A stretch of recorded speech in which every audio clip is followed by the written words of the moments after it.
বিসমিল্লাহির রহমানির রহিম, পরম করুণাময় অসীম দয়ালু আল্লাহর নামে শুরু করছি। ওই যে আশরাউ, আশরাউ মানে আমি শুরু করছি বিসমিল্লাহির রহমানির রহিম, পরম করুণাময় অসীম দয়ালু আল্লাহর নামে। আর আবদাউ মানে আমি আরম্ভ করছি পরম করুণাময় অসীম দয়ালু আল্লাহর নামে। তাহলে বলেন তো শুরু করছি বা আরম্ভ করছি, এটা কিন্তু সরাসরি নাই, এটা উজ্জ্ব মেনে এটার অনুবাদটা করতে হয়। এবার আসেন বিসমিল্লাহির রহমানির রহিমের ব্যাপারে। সাঈদ ইবনু আবি সাকিনা রহমতুল্লাহি আলাইহি বলেন, তাফসিরে কুরতুবিতে ইমাম কুরতুবি রহমতুল্লাহি আলাইহি বর্ণনাটা আনছেন। উনি বলেন, বালাগানি আন্না আলী ইবনে আবি তালিব রাদিয়াল্লাহু তাআলা আন নাযারা ইলা রাজুলিন ইয়াকতুবু বিসমিল্লাহির রহমানির রহিম। সাঈদ ইবনু আবি সাকিনা বলেন, আমার কাছে এই সংবাদ পৌঁছেছে, আল্লাহর নবীর সাহাবা হযরত আলী রাদিয়াল্লাহু তাআলা আন এক ব্যক্তির দিকে তাকাইলেন, তাকায়া দেখলেন ওই ব্যক্তি কোথাও লিখতেছে বিসমিল্লাহির রহমানির রহিম। হযরত আলী ওই ব্যক্তিকে ডাক দিয়ে বললেন, জাউইদহা বিসমিল্লাহির রহমানির রহিম, তুমি আরো সুন্দরভাবে লেখো। তুমি লিখেছো সুন্দর হয়েছে, তবে আরো সুন্দর করো, আরো সুন্দর করো। ফাইন্না রাজুলান জাওয়াদাহা ফাগফির লা। হযরতে আলী বলেন, এক ব্যক্তি শুধুমাত্র বিসমিল্লাহ সুন্দরভাবে আবেগ নিয়ে মুহাব্বতের সাথে বিসমিল্লাহ লেখার কারণে আল্লাহ পাক রব্বুল আলামিন তাকে মাফ করে দিয়েছে। তুমি সুন্দর করে লেখো বিসমিল্লাহির রহমানির রহিম, খুব সুন্দর করে লেখো, মোহব্বতের সাথে, দরদ নিয়ে মোহব্বতের সাথে আল্লাহর নামটা ভালো করে লেখো। এক ব্যক্তি এটা লেখার কারণে, মোহব্বত নিয়ে লেখার কারণে, সুন্দর করার কারণে আল্লাহ তাকে মাফ করে দিয়েছে। এই সাঈদ ইবনু সাকিনা আরো বলেন, ওয়াবালাগানি আন্না রাজুলান নাযারা ইলা কিরতাসিন ফিহি বিসমিল্লাহির রহমানির রহিম। এক ব্যক্তি একটা কাগজের দিকে তাকাইলেন, ওই কাগজের মধ্যে দেখলেন লেখা বিসমিল্লাহির রহমানির রহিম। ফাকাব্বালাহু ওয়া ওয়াদাআহু আলা আইনাইন। ওই ব্যক্তি কাগজটা নিলেন, নেওয়ার পর কাগজে চুমা দিলেন, চুমা দেওয়ার পর ওই বিসমিল্লাহ লিখিত কাগজটা তার চোখের মধ্যে রেখে দিলেন। ফাগফিরা লাহু, দরদ আর মোহাব্বত থাকার কারণে আল্লাহর দরবারে আমলটা এত পছন্দনীয় হয়ে যায়, আল্লাহ তার জিন্দেগির সব গুনাহগুলো মাফ করে দেয়। লেখা ছিল কাগজে, মোহাম্মত করছে, উঠাইছে, চুমা দিচ্ছে, চোখে রাখছে, কিন্তু আল্লাহর কাছে আমলটা পছন্দ হয়েছে। আল্লাহ বুঝছে, আল্লাহ তো জানেন যে তার দিলের ভিতরে মোহাম্মত ছিল। নবীজির এক সাহাবা নাম আবুল মালিহ রাদিয়াল্লাহু তাআলা আনহু। এই আবুল মালিহ রাদিয়াল্লাহু তাআলা আনহু উনি বলেন, কুনতু রাদিফান নবী সাল্লাল্লাহু আলাইহি ওয়াসাল্লাম, আমি আল্লাহর নবীর বাহনের মধ্যে, আল্লাহর নবীর বাহনের পিছনে আমি বসা। নবীজি একটা বাহনের উপরে বাহন চালাইতেছে। আবুল মালিহ উনি বলেন, আমি নবীজির পিছনে বাহনে বসা। আসারাদ দাব্বাতুহু, বাহনের মধ্যে যখন আমি বসা, নবীও বসা, হঠাৎ বাহনটা হুচট খেলো। বাহন হুচট খেয়ে নড়াচড়া শুরু করলো। বাহন যখন হুচট খেয়ে যায়, গরুর উপরে যদি ওঠেন, হাতির উপরে ওঠেন, অনেক সময় এরকম হইতে পারে হোঁচট খেয়ে হাতিটা পড়ে যেতে পারে। বাহন ওরকম হোঁচট খাইছে। তো হোঁচট খাওয়ার পর সামনে নবী বসা, পিছনে সাহাবা বসা। উনি বলেন, বাহন যখন হোঁচট খাইছে তখন আমি বললাম, উনি বলেন, সাহাবা বলেন, আমি বললাম, তাইসা শয়তান, শয়তান ধ্বংস হোক। কে ধ্বংস হোক? শয়তান। কেন বলছে এটা? আমার মনে হইলো এই বাহন হোঁচট খাইতো না, শয়তান আইসা এরে হোঁচট খাওয়াইছে নবীরে কষ্ট দেওয়ার জন্য। এখন আপনারা বলেন, এই যে উনি বললেন কথাটা, এর মানে কি বোঝা যায়? বাহন রে হোঁচট খাওয়াইছে শয়তান, তাহলে শয়তানের একটা ক্রেডিট আছে, যোগ্যতা আছে। কি? একটা বাহনকে হোঁচট খাওয়ানোর যোগ্যতা শয়তানের আছে। আল্লাহ রাসূল সাল্লাল্লাহু আলাইহি ওয়াসাল্লাম বললেন, ইজা আসারাত বিকা দাব্বা, আবুল মালিহ, যখন তুমি কোনো বাহনের উপর থাকবা, ওই বাহন যদি হঠাৎ হোঁচট খেয়ে যায়, ফালা তাকুল তাইসা শয়তান, তখন তুমি এই কথা বলবা না, শয়তান ধ্বংস হোক, এটা তুমি বলবা না। সাহাবা বললেন, ইয়া রাসূলুল্লাহ, আমি কেন এমন কথা বলবো না? আল্লাহর নবী বললেন, তুমি যদি বলো শয়তান ধ্বংস হোক, ফাইন্নাহু ইয়াতাআযামু হাত্তা ইয়াসিরা মিসলাল বাইত, শয়তান ফুলতে ফুলতে বিশাল বড় একটা ঘরের মতো হয়ে যায়, এমন ফুলা ফুলে। হ্যাঁ, শয়তান ঘরের মতো ফুলা যায়। হুজুর কেন? শয়তান তখন বলে, বিকুওয়াতি, আমি আমার শক্তি বলে এইটা করছি, তাই আমার জন্য বদদুয়া করছি। শয়তান কি বলে? আমার শক্তির দ্বারা এই বাহনরে আমি হোঁচট খাওয়াইছি, তার মানে এটা আমার একটা যোগ্যতা, আর এই কারণে ওই বাহনের উপর যে ছিল সে আমার জন্য বদদুয়া করছে, আমি যেন ধ্বংস হই, তার মানে আমি সফল, তার বাহনকে আমি হোঁচট খাওয়াইতে পারলাম আর তার ভিতরে রাগ উড়াইয়া দিতে পারলাম, তাই সে বলছে কি শয়তান ধ্বংস হোক, তার মানে আমি আমার কর্মে সফল। তো নবীজি বললেন, তুমি এই কথা বইল না যে শয়তান ধ্বংস হোক, যদি বলো তো শয়তান ফুলতে ফুলতে বিশাল বড় ঘরের মতো ফুলা যায়। সাহাবা বললেন, হুজুর শয়তানের কাম তো শয়তানের কমুনা কারে কমু? নবীজি বললেন, ওয়ালাকিন কুল বিসমিল্লাহির রহমানির রহিম। বাহন হোঁচট খাইছে, তুমি হোঁচট খাওয়ার পর বাহনটাকে আবার বিসমিল্লাহির রহমানির রহিম বইলা তুমি তোলো। তাহলে এই জায়গায় একটু বুঝেন, কর্মটা সংগঠিত করছে কে? শয়তান। সাহাবা শয়তানের জন্য বদদুয়া করছে যে শয়তান ধ্বংস। নবীজি বললেন, না না না না, এইভাবে তুমি বইলো না, এইভাবে যদি তুমি বলো তাহলে শয়তান নিজের বড় মনে করে, ও তাহলে তো আমি অনেক বড়, আমি আমার কর্মে সফল, ঘরের মতো ফুলতে ফুলতে বড় হয়ে যায় আর বলে আমার শক্তি বলে আমি এই কাজটা করছি। তুমি কি বলবা? তুমি বলবা বিসমিল্লাহির রহমানির রহিম, এটা বলবা। তো হুজুর এটা বললে কি হবে?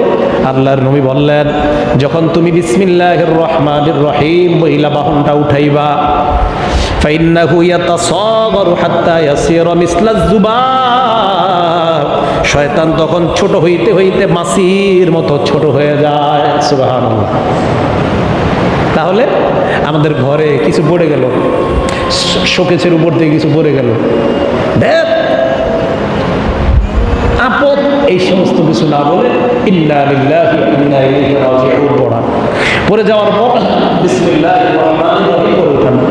আরো যদি বেশি বলতে হয় শয়তানরে বলবেন আউযু বিল্লাহি মিনাশ শাইতানির রাজিম, বিসমিল্লাহির রহমানির রহিম পড়ে এটাকে উঠাইবেন। তখন শয়তান কি হয়ে যায়?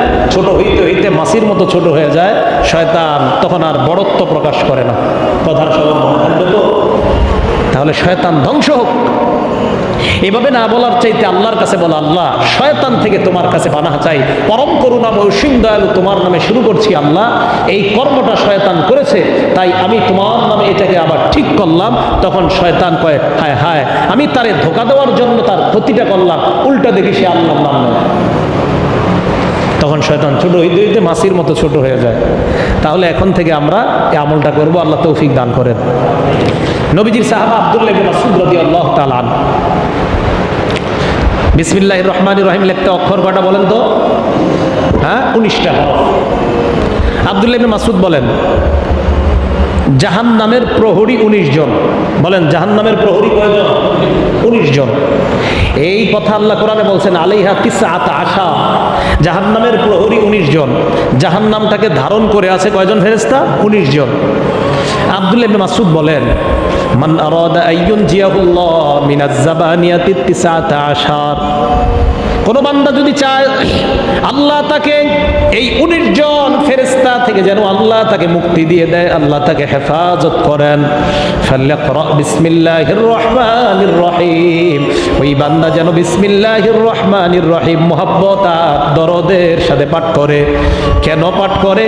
ফাইন্না লাকু তিসআতা আশারা হারফান আলা আদাদি মালাইকাতি আহলিন নার, কেননা এই বিসমিল্লাহর মধ্যে জাহান্নামের প্রহরীদের যে 19 জন সংখ্যা, এই 19 সংখ্যা অনুযায়ী বিসমিল্লাহর মধ্যে হরফ সংখ্যা 19টা। আব্দুল্লাহ ইবনে মাসউদ বলেন, ইয়াকিনের সাথে বিশ্বাসের সাথে যদি কেউ বিসমিল্লাহ পড়ে, আশা করা যায় এই 19টা হরফের বরকতে আল্লাহ তাকে ওই 19 জন জাহান্নামের প্রহরী ফেরেশতা থেকে আল্লাহ তাকে হেফাজত করবেন। 19টা কেন? তো উনি বলেন এই ফেরেশতারা ইয়াকুলুনা ফি কুল্লি আফআলিহিম বিসমিল্লাহির রহমানির রহিম, বলেন জাহান্নামের প্রহরী কয়জন? 19 জন। তারা তাদের প্রত্যেক কর্মে বলে বিসমিল্লাহির রহমানির রহিম। হিয়া কুওয়াতুহুম, এই বিসমিল্লাহ বলার কারণে ওই 19 জন ফেরেশতার শরীরে আল্লাহ শারীরিক শক্তি বৃদ্ধি করে দেয়। তাদের শক্তি, তাদের খাদ্য কি? ফেরেশতারা তো খায় না, তাদের খাদ্যের শক্তির যোগান কে দেয়? বিসমিল্লাহির রহমানির রহিম। তাহলে বলেন তো প্রতি কাজে আমরা পড়বো তো বিসমিল্লাহ? বাজারে গেলেন, যাওয়ার পর ব্যবসায়ীর কাছে কিছু দিক চাইলেন, ভাই এই পেঁপেটা কত, আলুটা কত, বাস ওটা নেওয়ার সময় বিসমিল্লাহির রহমানির রহিম বলে নিলেন। টাকা দিবেন পকেট থেকে বিসমিল্লাহির রহমানির রহিম। ছোট একটা আমল, কত সুন্দর বরকতময় হয়ে যাচ্ছে আমলটা। কিন্তু আমরা আসলে শুধু জুমার নামাজে বয়ান শুনি, কানের সুখ দেই, আর কিছু নিয়ত করি আমলটা করবো, পরে আর হয় না আমাদের আমলগুলা। আসলে আমলগুলা করা দরকার, প্রত্যেকটা কর্মে আমাদের এবার বিসমিল্লাহ বলা দরকার। রাসূল করিম সাল্লাল্লাহু আলাইহি সাল্লাম যখন চিঠি লিখতেন, চিঠি লেখাইতেন, বাচ্চাদের কাছে চিঠি পাঠাতেন, দাওয়াত দিতেন, তো উনি লিখতেন বিসমিকা আল্লাহুম্মা। কি লিখতেন? বিসমিকা আল্লাহুম্মা, হে আল্লাহ তোমার নামে, এতটুকু লিখতেন। হাত্তা উমিরা আইয়াকতুবা বিসমিল্লাহ, আমার নবীকে আদেশ দেওয়া হলো এখন থেকে বিসমিকা আল্লাহুম্মা লিখবেন না, আপনি লিখবেন বিসমিল্লাহ। কথাটা কি বুঝে আসছে? নবীজি কি লিখতেন? বিসমিকা আল্লাহুম্মা, হে আল্লাহ আপনার নামে। নবীকে আদেশ দেওয়া হলো হে আল্লাহ আপনার নামে লিখবেন না, আপনি লিখবেন বিসমিল্লাহ, আল্লাহর নামে। বাস চলতেছে, তো নবীজি এখন থেকে লেখে বিসমিল্লাহ। এবার আল্লাহ যখন কোরআনের আয়াত নাজিল করলেন, কুল ইদউল্লাহ আও ইদউর রহমান, তোমরা আল্লাহরে আল্লাহ নামে ডাকো অথবা রহমান নামে ডাকো। আইয়াম্মা তাদউ ফালাহুল আসমাউল হুসনা, আল্লাহকে আল্লাহ নামে ডাকো অথবা রহমান নামে ডাকো, সবগুলা হলো আল্লাহর নাম। আল্লাহর নাম আল্লাহ, আল্লাহর নাম রহমান। আল্লাহকে আল্লাহ বলে ডাকো, রহমান বলে ডাকো। ফালাহুল আসমাউল হুসনা, এই নাম ছাড়াও আল্লাহর আরো সুন্দর সুন্দর অনেক নাম আছে। তাহলে বলেন আল্লাহ কার নাম? আল্লাহর নাম। আল্লাহ কার নাম? রহমান কার নাম? আল্লাহর নাম। তাহলে নবীজি খুব মনে রাখবেন, প্রথমে চিঠিতে লিখতেন বিসমিকা আল্লাহুম্মা, আল্লাহ আদেশ দিলেন এখন থেকে লেখেন বিসমিল্লাহ, আল্লাহর নামে। এবার কোরআনের আয়াত নাজিল হলো, আপনি আল্লাহরে আল্লাহ নামেও ডাকতে পারেন, রহমান নামেও ডাকতে পারেন। তখন নবীজি চিঠি লেখা শুরু করলেন বিসমিল্লাহির রহমান, বাস থামেন। কি লিখলেন? বিসমিল্লাহির রহমান। তাহলে প্রথম লিখতেন বিসমিকা আল্লাহুম্মা, এরপরে লিখতেন বিসমিল্লাহ, এরপরে লিখতেন বিসমিল্লাহির রহমান, বাস। এবার সূরা নামলের ওই আয়াত যখন আল্লাহ নাজিল করলেন, হুদহুদ পাখির মাধ্যমে সুলাইমান নবী যেই চিঠি লিখলেন রানী বিলকিসের কাছে, ওই চিঠির মধ্যে লেখা ইন্নাহু মিন সুলাইমানা ওয়া ইন্নাহু বিসমিল্লাহির রহমানির রহিম। এই আয়াত নাজিল হওয়ার পর আমার নবী এবার লেখা শুরু করলেন বিসমিল্লাহির রহমানির রহিম। মনে থাকবে না কথাটা? চতুর্থ ধাপে, 1 নাম্বার ধাপ বিসমিকা আল্লাহুম্মা, 2 নাম্বার বিসমিল্লাহ, 3 নাম্বার বিসমিল্লাহির রহমান, 4 নাম্বার বিসমিল্লাহির রহমানির রহিম। এখন থেকে আমরা যারা চিঠি লিখবো, চিঠিপত্রে এখন পুরাটাই লিখতে হবে বিসমিল্লাহির রহমানির রহিম। আমরা তো এখন 786 লিখি। কত লিখি? 786। পাগলামি বাদ দেন, 786 ফাইজলামি বিসমিল্লাহর সাথে। তাহলে পুরা কোরআনের একটা সংখ্যা আমি আপনাদেরকে দিতে পারবো, এক কাজ করবেন, ওই সংখ্যাটা ডেলি খালি পড়বেন, বাস পুরা কোরআন খতম। 786 বললে বিসমিল্লাহ খতম। আমি পুরা কোরআনের একটা সংখ্যা জানি, ওই পুরা সংখ্যাটা আপনাদেরকে একদিন বলবো, বাস পুরা সংখ্যাটা পড়বেন, বাস পুরা কোরআন খতম, শেষ। আর কি দরকার আছে কোরআন? 786 লেখা, এটা বিসমিল্লাহর সাথে তামাশা করা। 786 লিখবেন না। 786 মানে কি? এরকম সব অক্ষর, সব সংখ্যায় তো কোরআনের কোনো না কোনো অক্ষর আসে। আবজাদ, হাওয়াজ, প্রত্যেক কালিমান, সাফাস, করশাদ, সাক্ষত, দজ্জব, এই যে এগুলো হলো অক্ষর কোরআনের, এক একটার একটা মান এখানে দেওয়া হয়েছে। তো এই মান অনুযায়ী 786 মান বের হয় বিসমিল্লাহির রহমানির রহিম। তো আমি একটা মান বের করে দেবো পুরা কোরআন শরীফের, এখন থেকে ওইটাই খালি ডেলি সকালে পড়বেন, বিকালে পড়বেন, আর বলবেন হুজুর আমি আজকে 2 খতম কোরআন পড়েছি। তো হলো না, এটা বিসমিল্লাহর সাথে তামাশা করা। 786 লিখবেন না, বিসমিল্লাহির রহমানির রহিম পুরোটা।